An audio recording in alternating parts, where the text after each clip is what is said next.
Bonjour. Қазір мен сіздерге Африкаға қалай келгеніміз жайлы айтып беретін боламын. Біз Африкаға 3 жыл бұрын көшіп келгенбіз. Бірақ сол көшіп келгенімізден бұрынғы жолдасымыз екеуміздің танысқан оқиғамызды айтып беру керек. Біз 2021 жылдың 23 августында танысамыз. 23 август таныстық қой. 30 август менің ұзату тойым болады.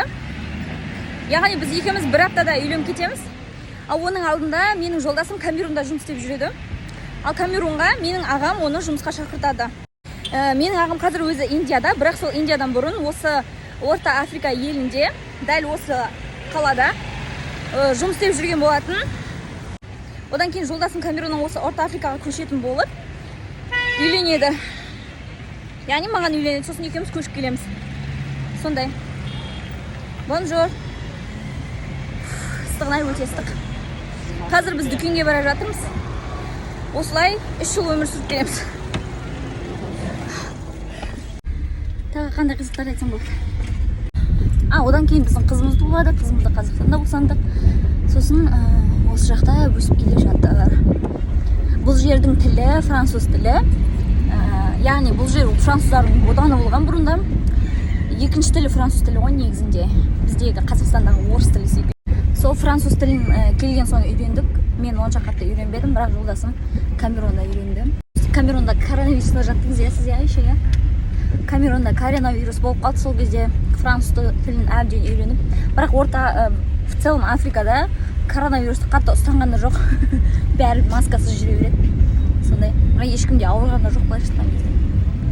Жалпы Африкада 2 мезгіл бар ғой, біреуі құрғақ мезгіл, өте ыстық кез. Қазір сол құрғақ мезгілдің бітіп жатқан кезде, одан кейін жаңбыр мезгілінде таңнан кешке шейін күні түні жаңбыр жауып тұрады. Сол жаңбыр келердің алдында өте қапырық ыстық болады. Біз қазір сол қапырық ыстықтың ішінде жүрміз. Бұл жердегі бір қызық, ол бізді Қытайлармен шатастыруы. Бәрі бізді Қытай деп ойлайды. Қытайлардың өздері де Қытай деп ойлап қалады. Сол. Және біздің орысша білеміз ғой енді. Осы жақта орыстар көп. Орыстардың тілін түсініп сөйлеп қалған кезіміздегі олардың таң қалғаны қызық. Міне Африка осындай.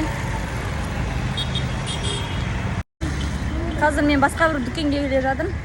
Өйткені ана дүкендегі жұмыртқалар өте нашар болып келеді.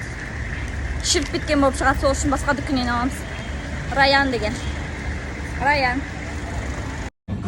Тауық 4000 тұрады. Мынау Франциядан келетін 6750 тұрады. Мынау местный деген сөз. Өф, локаль. Сосын ол жұмыртқаны бір кісі осылай орап береді. Bonjour.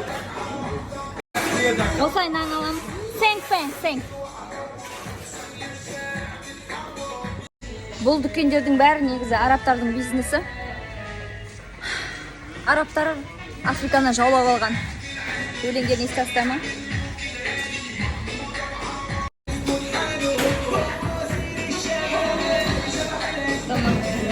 Merci. Donc, sachet болсын.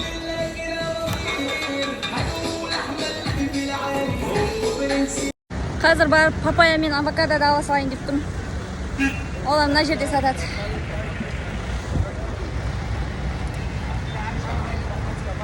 Осы Африкада жүрген кезде африкалық жемістерді көп жеп алу керек деп санаймын.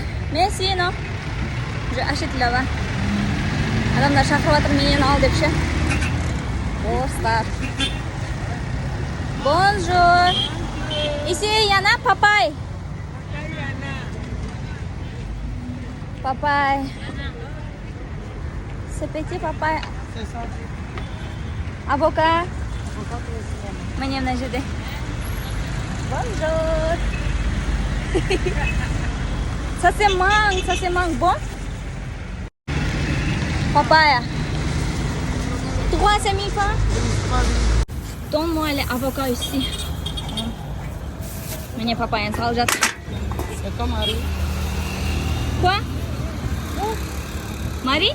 Oui, parlez avec lui là. No. Қараңыздаршы мангоның түрі. Міне манголар деген. Қазір манголардың сезоны болып жатыр. Мадам, манго c'est combien? Mango, c'est 6 6 à 1000 francs. 000 francs. C'est jaune, c'est bon? C'est bon goût. C'est bon mille goût, c'est très bon goût.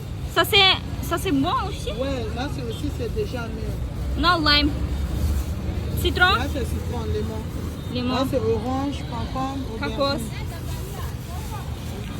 Міне мынандайлар да бар. Вау. Le mango rouge. Мынада қызыл манго да бар. Moi celui-là. Мангоның түрлері көп. Міне манго, папайя, авокадо алдым. Кстати, мына жерде қарбыздар да бар ғой осындай. Бонжур. Адамдар келіп ал деп не істеп жатыр. Ыстық, иә?